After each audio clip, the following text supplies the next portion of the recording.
Okay, Jessica, I'm going to take a look now at the front view above and below water here. And we're going to see the same things we saw in the side view. The two primary things are your head position when you breathe, and the two primary things we want to correct, and the way the arms enter the water. Um, Note here, actually, let me stop it because right there, excellent head position, nice and low. You'll see it when you get closer underwater. Great position.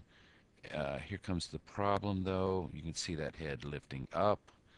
We can see almost all the top of your head right now. And right here, even some of the left-hand side. We should not see any of the left-hand side of your head if you rotate that head properly. Also, over rotating here with the eyes pointing up at the sky instead of sideways.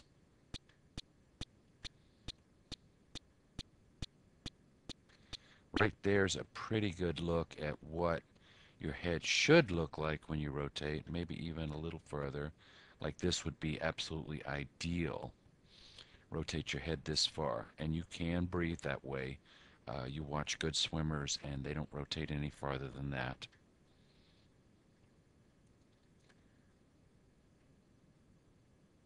See the hand going in, hand last, upper arm first.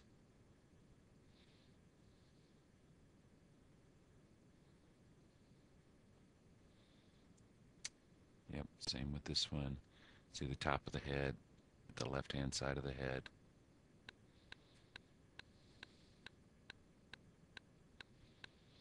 Bilateral breathing would certainly be another good thing to learn. Certainly not the most immediate need. Um, Getting these arms corrected, arm entry into the water, would be,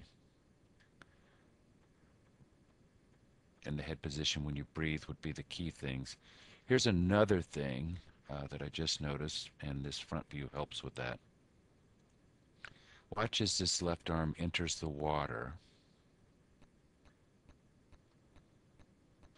Look at the angle that it's taking. See how it's rotating over this way? Now it's actually crossed the center line. If we move backwards, okay, look right here. Center line of your body is something like this, pretty close to that. As we watch this arm move over, and we can also see your body line, something like that. So your body's basically contained in that space right there. When this crossover happens,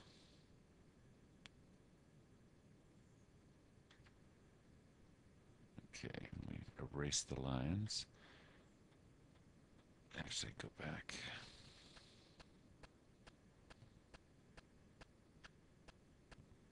Sorry about this.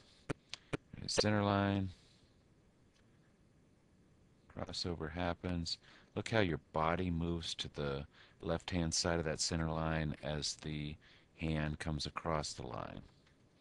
And we can see your hip way out here now.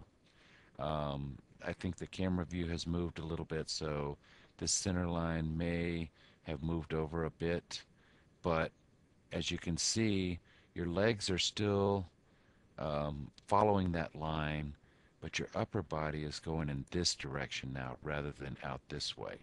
So whenever you move this arm over in this direction, something has to give, and it's your hips that move out in this direction. So we don't want to cross that arm over. We want that arm to come more out in this direction rather than this direction, so that the body stays in as small of a area as possible. You can see it out here pretty plainly if we back up. Okay, here's the body line. Let me erase it and start over. Here's the body line. Body's contained in that area. As that arm crosses over, see the hips come way outside here. all the way out to here.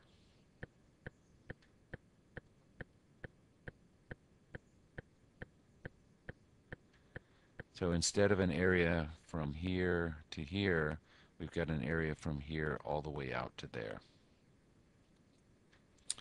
All caused by that crossover. So if we can have an angle not like this with the hand, but a little more forward, that will take care of that problem. So we've now got three things to work on. Head position when you rotate it for a breath, arm entry into the water, and looks like your right arm looks in pretty good position here if we go back. As far as the crossover, it's right along the edge of your body line, but you see how your body line stays nice and straight here when that arm doesn't cross over.